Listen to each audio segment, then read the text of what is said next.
heureuse de pouvoir passer un petit moment avec vous pour le webzine Soul Chronicle. Nous avons aussi France Metal avec nous. Alors, Argue, vous êtes les petits derniers du festival Metalers. On aura l'occasion d'en parler un petit peu plus tard. Mais avant toute chose, vous confirmez qu'on prononce bien Argue et non Argue ou Argue. Ou Argui, on a vu aussi. Ah ouais, d'accord, ok. Pas mal. J'y avais pas pensé. Et on va en profiter pour... présentez-vous. Ok, Vincent, guitariste. Ryan, guitariste aussi. Guillaume, je suis chanteur. Et oui, effectivement, c'est bien Argue. Et pourquoi cette prononciation à l'anglaise? Parti pris de le prononcer à l'anglaise.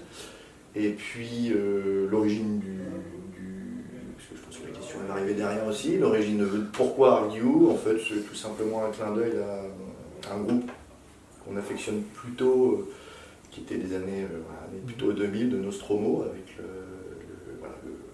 l'album Argue, qui était pour nous un bel album à l'époque, qui nous avait bien marqué. Du coup, d'où le fait, quand on fait une recherche YouTube Argue, en général, on voit Nostromo.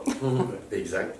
Alors effectivement, ça n'a pas été un nom, on nous le dit souvent, mais ça n'a pas été un nom qui nous a aidés, entre guillemets, sur le référencement et puis finalement la visibilité. Mais bon, c'est un parti pris, et puis il y a un sens dans le titre et de ce groupe-là, qui est vraiment de pouvoir confronter les idées, d'être toujours dans le questionnement et la confrontation d'idées. Donc c'était vraiment ce... J'espère que vous en aurez, parce qu'on terminera avec un petit jeu comme ça, justement, Okay. autour de la définition. Donc, Argue. En plus, le pire, c'est que j'ai un accent anglais assez... Donc, vous êtes un groupe l'orienté à la croisée des chemins entre le metalcore, le hardcore, le deathcore, et pour moi, j'y vois aussi du tech death. Alors, ouais, je me trompe? Non. Ah, tout le monde n'a pas l'air d'accord. Si. Non, mais si, léger là. Léger. Non, mais oui. Et bien, léger, en même temps, voilà, ça dérape un peu sur mon filage, c'est pas grave. Mais dans votre album, Oscillate, je le prononce bien? C'est ça. C'est vrai que ça commence vachement sur un titre qui envoie tout de suite du pâté. Vous allez le dire, parce que mon accent est tellement... Great cheese. Merci. Voilà, où on est vraiment sur quelque chose de surpuissant. Et moi, je trouvais qu'au fur et à mesure, justement, de l'album, on allait sur des choses un peu plus aussi techniques, mélodiques, notamment sur l'avant-dernier titre, dont je les appelle, non, je suis désolée. Mais... Pardon? C'est lequel déjà? Vous devez le savoir quand même. Je sais plus. C'est avancé Le derrière titre, on moi. les joue, mais alors l'album, après, l'écouter, je sais plus moi. Puis comme on bosse les sets différents. Ouais, on les joue pas forcément dans l'ordre.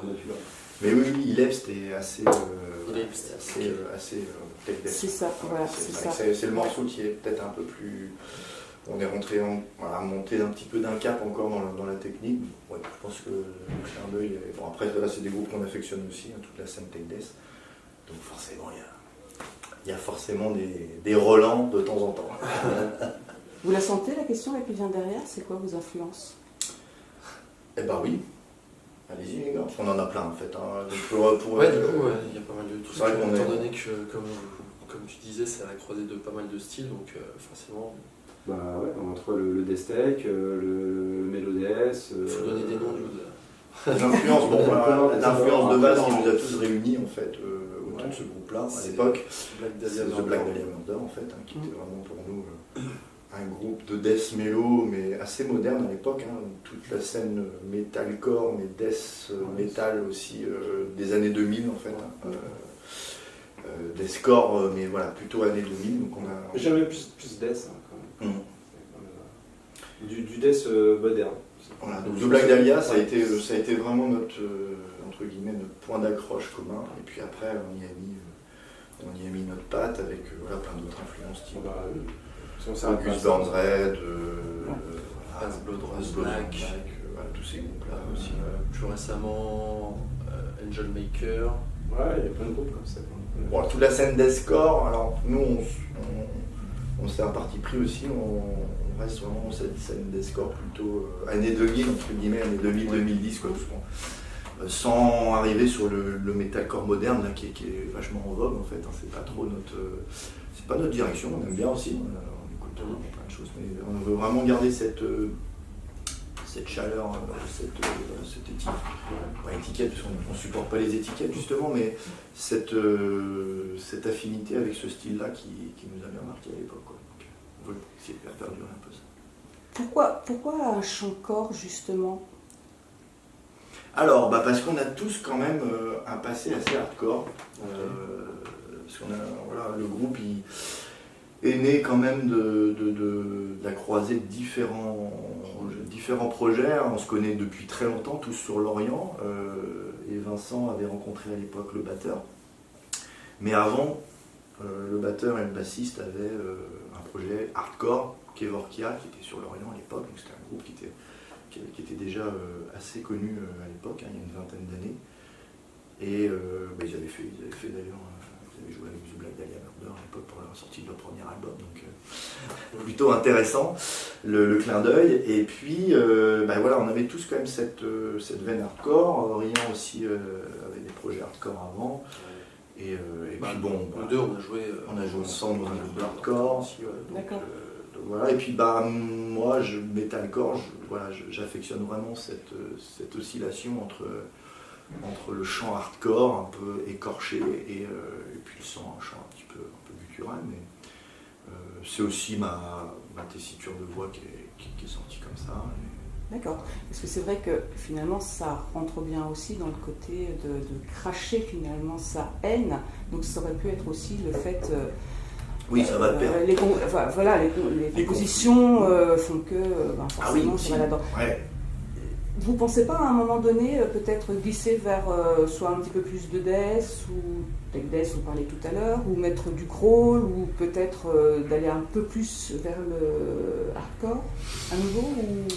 On n'est pas fermé, mais aujourd'hui... Je pense que la tendance, ça serait plus d'aller vers le techless, mais au niveau instrumental.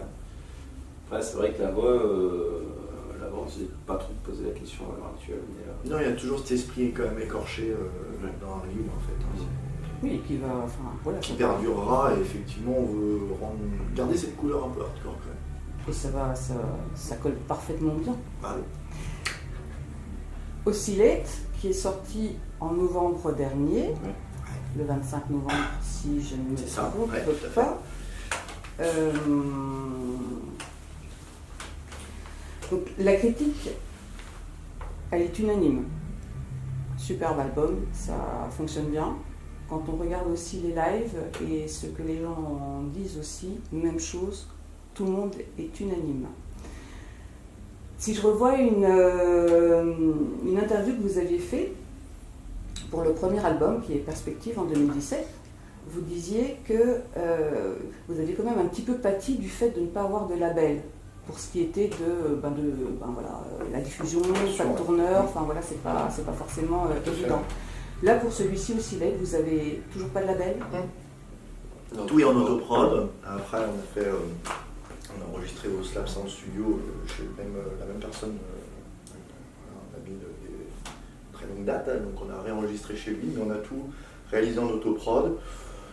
Bon, c'était aussi une période un peu compliquée et qui perdure.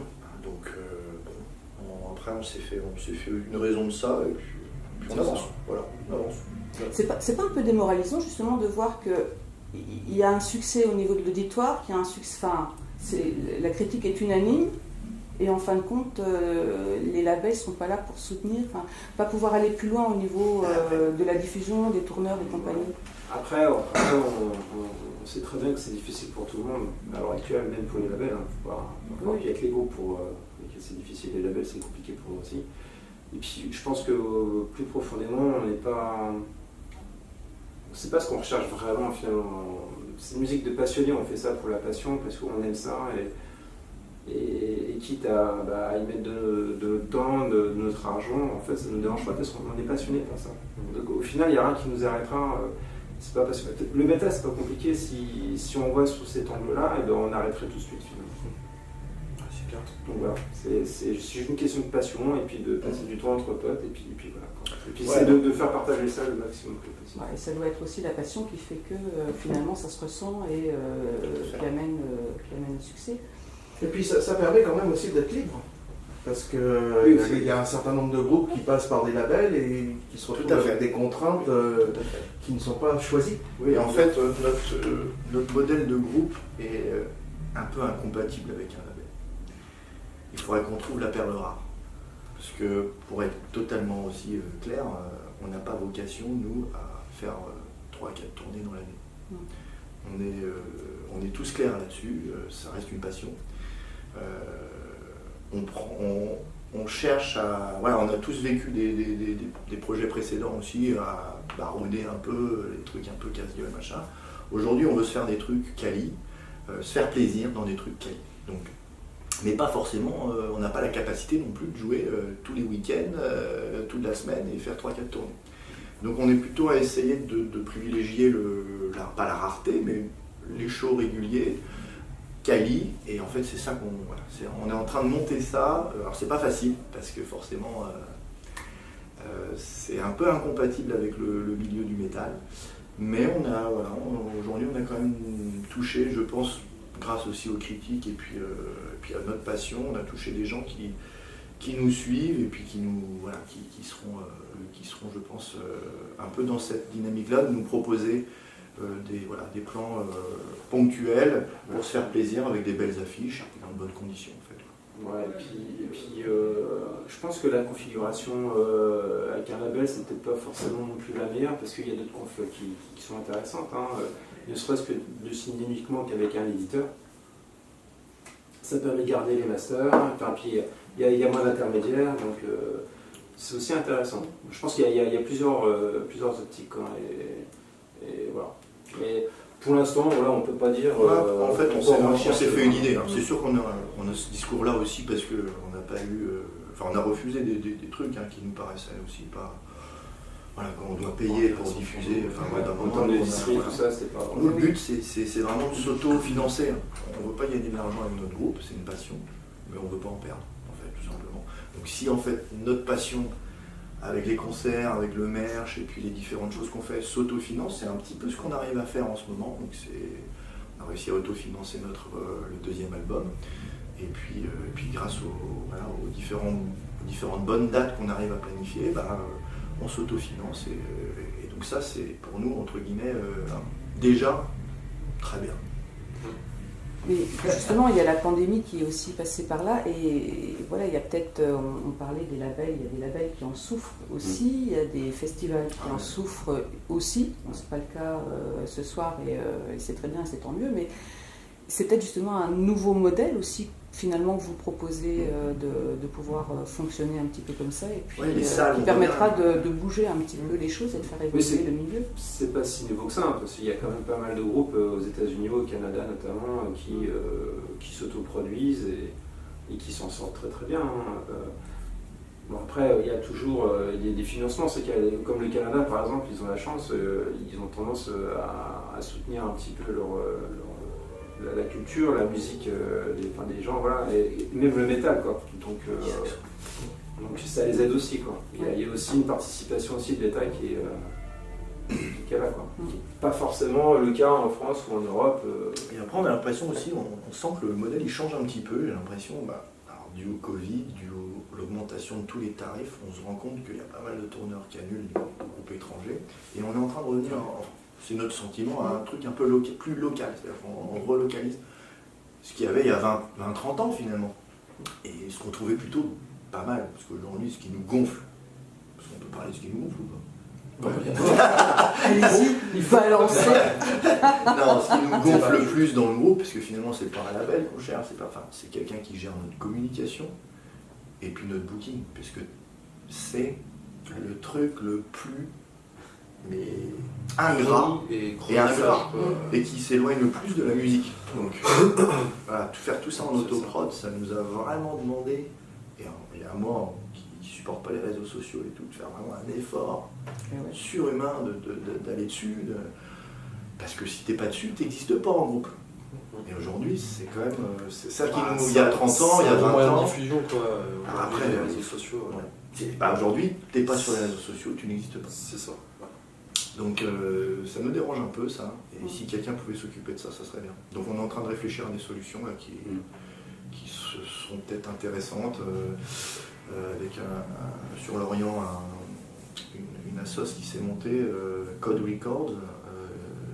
Voilà, il commence avec des poteaux de Descendjin, qui un groupe aussi de l'Orient qui commence, qui a repris depuis peu et qui perce bien. Ils ont monté leur structure avec d'autres bénévoles. Ils sont en train de regarder comment on peut, différents groupes orientaux, mutualiser aussi certaines choses. Voilà, on va regarder ce qu'on peut faire. Mais voilà, ce qui aujourd'hui nous manque beaucoup, c'est ça. Oui, parce que en fait, c'est pas votre métier. Enfin, voilà, et ça doit pas l'être. Je veux dire, quand on est des créatifs, il faut pouvoir se concentrer à la création. Et pourtant, que ce soit, ça touche pas que le métal, hein, c'est tous les styles de musique. En fait, si tu maîtrises pas les nouvelles technologies, tu ne perces pas dans la musique. Hein, c'est pour rien, c'est une réalité. Quoi. Et c'est vrai que c'est un métier à part entière. Donc c'est vrai que nous, on aimerait passer plus de temps à faire de la musique qu'à faire de la com, qu'à passer. Là, on l'a vraiment senti pour la sortie de cet album-là, on sait comme gérer une entreprise, hein, donc après, voilà, rétro-planning, nanani, nanana. Ouais.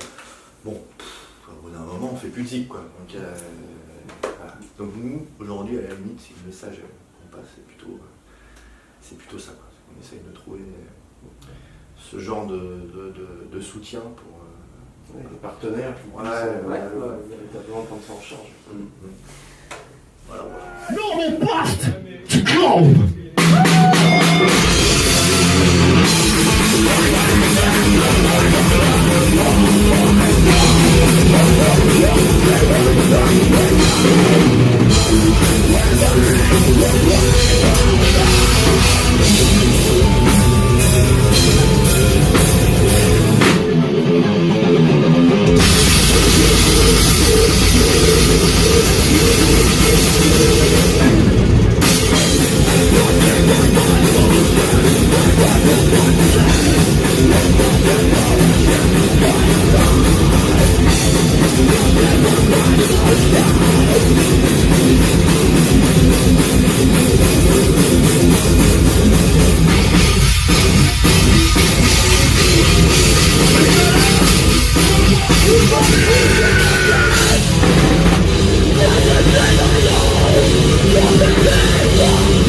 maintenant revenir sur quelque chose de peut-être un petit peu plus local.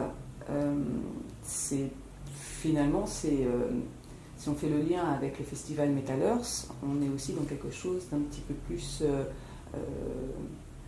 écologique aussi. Donc, plus, ce qui est très bien, c'est que d'ici quelques années, avec le réchauffement climatique, la Bretagne étant the place to be, on a déjà bien une bonne assise dedans. Je ne sais pas si c'est bien, mais effectivement, effectivement, ça risque de se passer plus vite que prévu. Donc, ouais. Alors, par rapport au festival Metal Earth, vous êtes les petits derniers. Et c'est vous qui allez commencer d'ailleurs à ouvrir cette deuxième soirée. Ça s'est fait un petit peu à l'arrache avec le forfait de Hatch. Comment ça s'est passé justement les contacts, le fait de venir ici? Bon, j'ai été contacté par Vincent, le président de l'asso, qui nous a sollicité savoir si on était ouvert à faire un remplacement. Donc on a analysé un petit peu comment boutiquer ça pour que ce soit faisable, parce que ça nous touchait de venir jouer à Brest.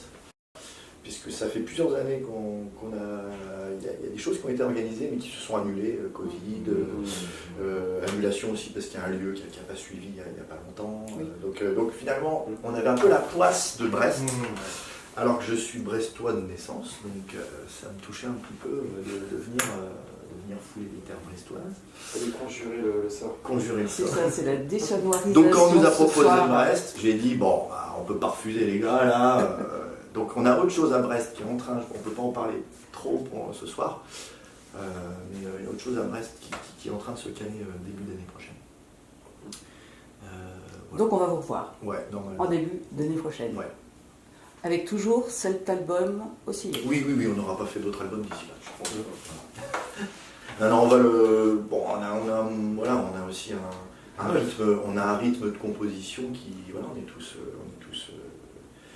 des passionnés, comme on l'a dit, c'est pas notre métier, donc on a tous des métiers à côté, des enfants, et forcément Ce qui explique les 11 ans depuis la création de Are You jusqu'au deuxième album. Tout à fait.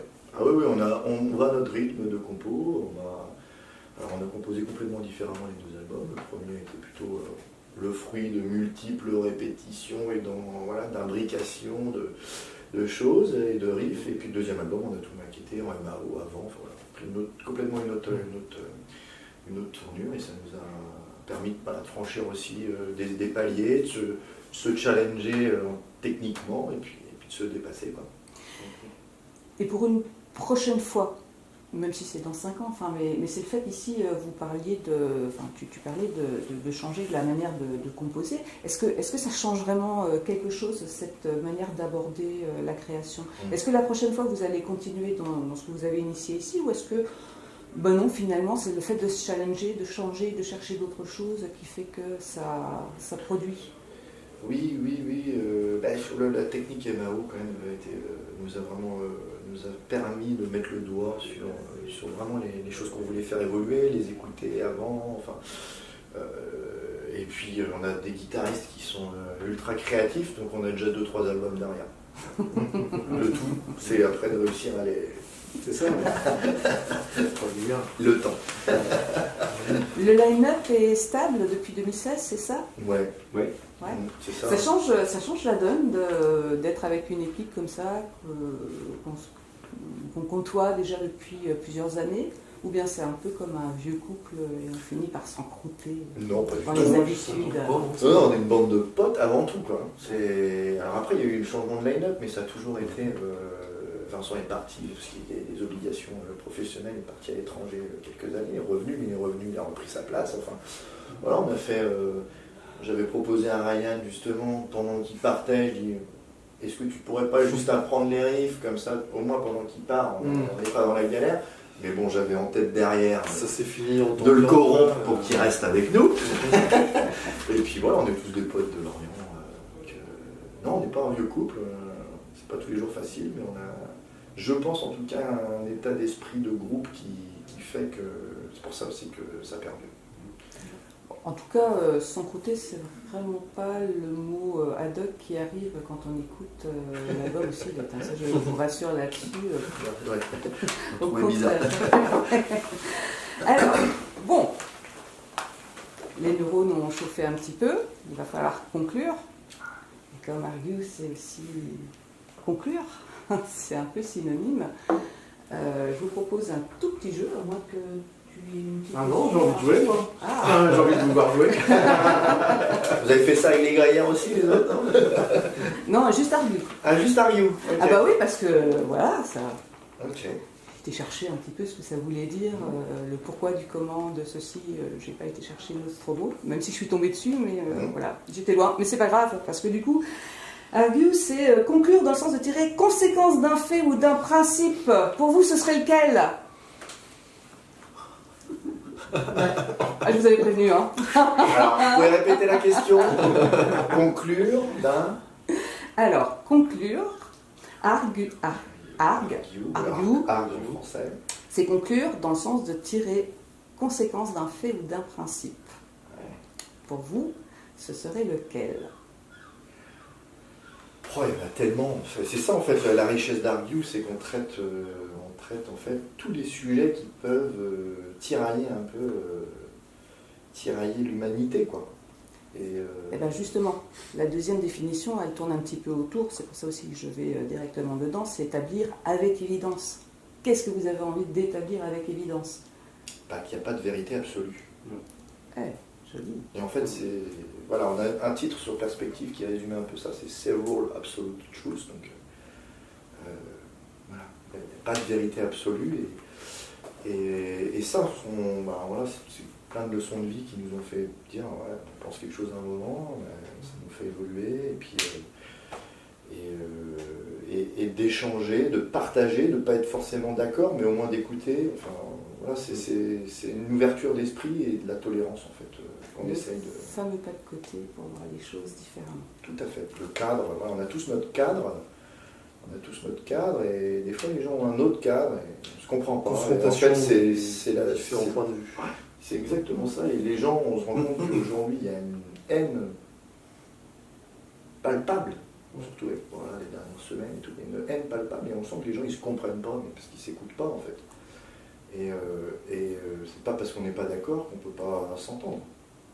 Donc c'est plutôt cette ouverture d'esprit qu'on cherche aussi à démontrer au travers de nos paroles.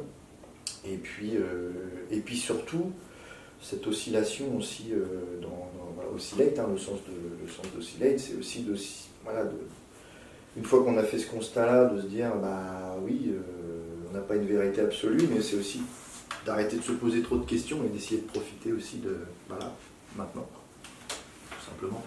Pas trop vivre dans le passé, pas trop se rendre malade à penser à quelque chose peut-être qui n'arrivera jamais. Et voilà, ça fait très carpe diem comme ça. Mais quand on creuse un peu le truc... que vous n'avalez pas l'os en même temps que la moelle. Mais ouais, on est très carpe diem au sens large du terme, mais quand on creuse un peu le truc, on se rend compte quand même que le cerveau est quand même assez complexe, assez riche, et il y a de quoi dire. D'ailleurs, Argus s'est aussi accusé. Bon, on a bien entendu ici tout ce que vous avez dit, mais pour vraiment conclure, terminer, et pour conclure aussi avec une note autour du festival Metalors qui est engagé écologiquement. On sait aussi que la scène hardcore, metalcore, que vous aimez aussi, deathcore, est aussi engagée dans la préservation de la planète. Et bien, en mot de la fin, qu'est-ce que vous aimeriez donner comme message aux jeunes générations, et puis pourquoi qu'aux jeunes, pourquoi pas aussi aux vieux tromblons comme nous, hein. Comme moi, surtout. Pour ma part, je pense que les jeunes générations sont bien plus sensibilisées que les autres. Donc je pense pas qu'on serait, ce serait opportun de leur donner des conseils. Je pense qu'ils en sachent mieux. Ils en savent mieux, je pense qu'ils vont mieux se débrouiller. Je suis pas inquiet pour l'avenir, je suis inquiet pour les plus jeunes. Je pense qu'une fois que toutes les générations qui ont connu une autre époque, une fois qu'elle sera plus là, le monde changera. Et ça se fera naturellement, comme tout s'est fait naturellement. Il faut avoir un peu de patience. Merci. Vas-y, toi, Orion. Qu'est-ce que le conseil? Arrêter de croire que l'humain est le centre du monde. Et vivre avec son milieu. Apprendre à vivre avec. Voilà le conseil. C'est clair. Ça, c'est un truc qui me gonfle, c'est qu'on croit que l'humain est arrivé au summum de l'échelle. C'est le plus intelligent, et alors qu'en plus, moi je pense au fond de moi que l'homme n'a pas fini d'évoluer, il évoluera d'une manière ou d'une autre. Et puis prendre du recul. Voilà, le mot de la fin, c'est arrêter de raisonner court terme. Prenez toutes ces questions d'écologie, faut arrêter de raisonner court terme, écologie, cause animale, ça. Mais prenons du recul et regardons dans 1000, 2000 ans, si on veut nous perdurer sur la Terre, arrêtons de croire qu'on est aussi les plus intelligents, parce que la Terre, elle s'en sortira, peut-être pas l'humanité. C'est ça. Mais la Terre, elle s'en sortira, sans nous.